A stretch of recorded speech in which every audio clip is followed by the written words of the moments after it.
Do you want to know how narcissists fake being empathetic? Yeah, they fake being empathetic to manipulate you.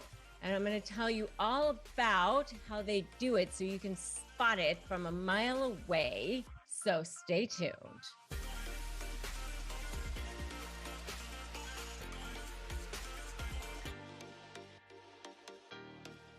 Hey there, I'm Rebecca Zung, and I'm an attorney. I'm also a narcissist negotiation expert. And on this channel and in these videos, I tell you all about everything narcissism and negotiation and dealing with narcissists and how to communicate with them and how to manage them, because I want you to be powerful. I want you to shift the dynamic, shift the conversation, and shift that dynamic of power against narcissists, because I know how to deal with them.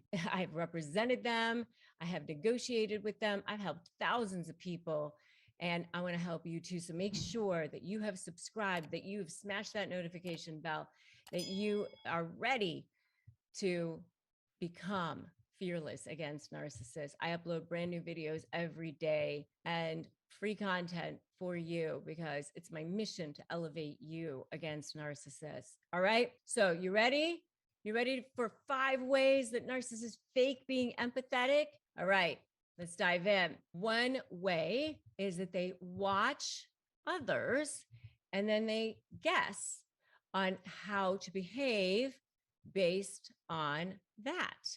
They kind of just watch. They sort of mirror that. And especially in the love bombing phase, by the way. And I do have a whole video on how narcissists mirror you, which is sort of weird on that. But they watch you, and especially in the love bombing phase, they want to just sort of match you and mirror you and see what you're doing. And covert narcissists are really, really good at this, and looking to see how others behave and just do exactly that. And by the way, this is a way that you can tell that narcissists know that their behavior is wrong, because they know how to look good, right? They know how to look like they're behaving correctly. So they watch others and behave based on that. That's number 1. And number 2 is closely related, but it's not just the behavior.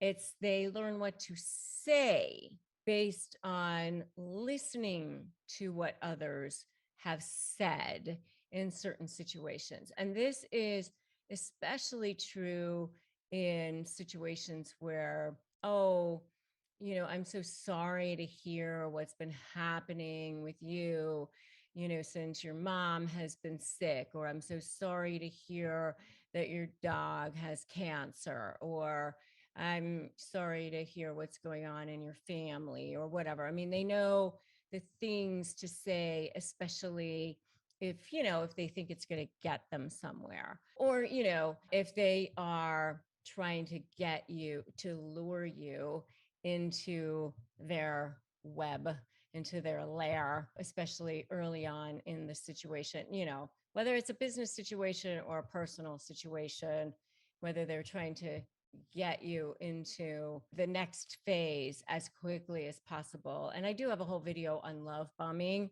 If you want to know more about that, you can definitely check that out as well. And number 3 is they will act as if they care if it serves them to manipulate the situation. And, I've seen this, especially, if somebody has cancer, for example, they run to the side of the person who has cancer, especially if it looks like, they can become the center of attention for themselves, like, because everybody's paying attention to that particular person. And so they can be sitting at the hospital bed and basically be the person who's getting attention sitting next to that person. It's really, really gross. It's really, really manipulative. And, I've seen it where they end up actually, putting themselves in the situation of trying to almost be, like Munchausen's by proxy, by the way, is an extension of this. And, where the parent actually makes their child sick. And that's exactly what this is, which is so sick. I mean, no pun intended. And if you think it's so sick, put it so sick in the comments. Really, really gross, really, really awful. But that's what they do. The next one is, they'll use tears or emotions like that to make themselves out to be the victim if they need to, or guilt.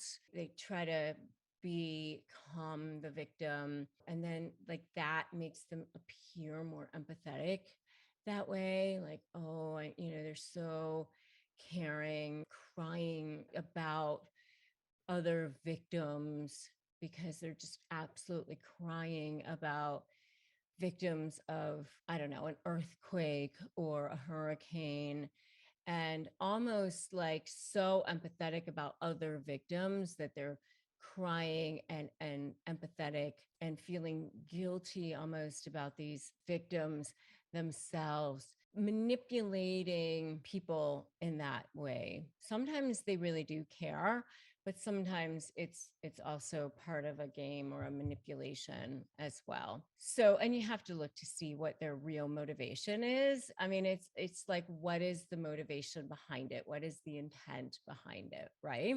And number 5 is putting themselves in empathetic roles or careers to come across more caring.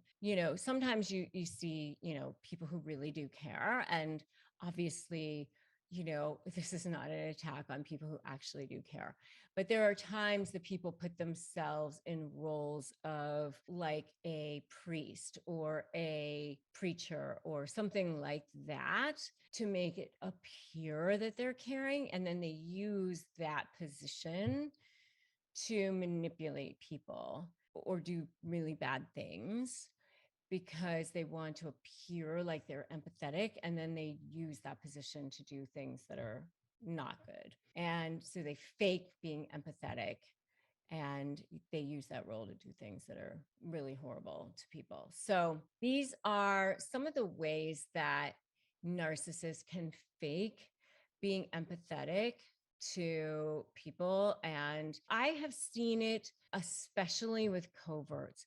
This is really a methodology of a covert narcissist, even more so than I think grandiose narcissists, especially, where they put themselves in roles, especially like careers, where they look like they're empathetic. And I've also seen this in members of my own family sometimes, where they use people's heartstrings, sicknesses, things like that as an opportunity for themselves to get attention. It's really awful when you see it happen, but that's what they do sometimes. So if you guys are dealing with a narcissist in any kind of a situation, sure that you subscribe to, hit that notification bell.